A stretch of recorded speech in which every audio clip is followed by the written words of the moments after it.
Ayaw sumagot ah.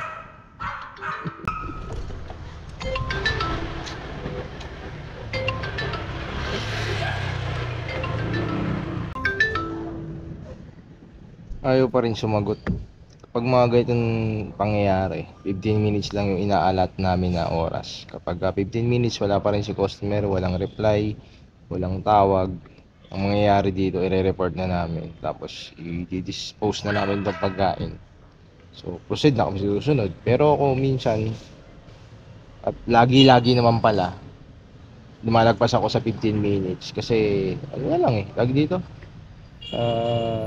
Paano ba? Binibigyan ko ng chance na yan yung order nila, kunin nila. Kasi sayang naman kung i-dispose lang namin ng ganun-ganun lang. At saka sa mga ganitong senaryo, naninigurado ako sa number ng bahay. Kakabila po. Pasensya na po. Ito po kayo. Okay po.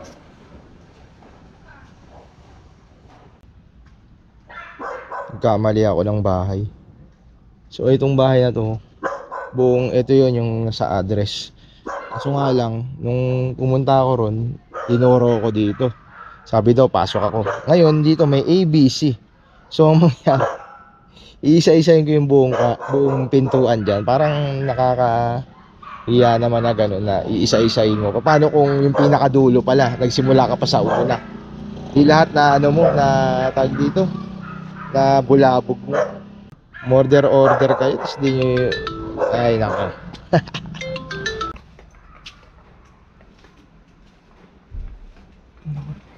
Tao po.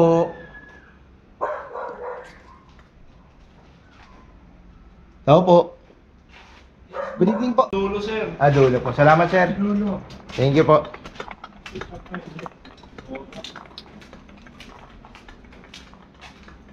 Tao po. Tao po. Tao po.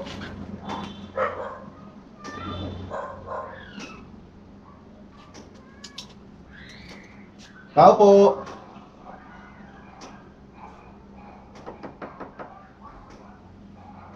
Tao po.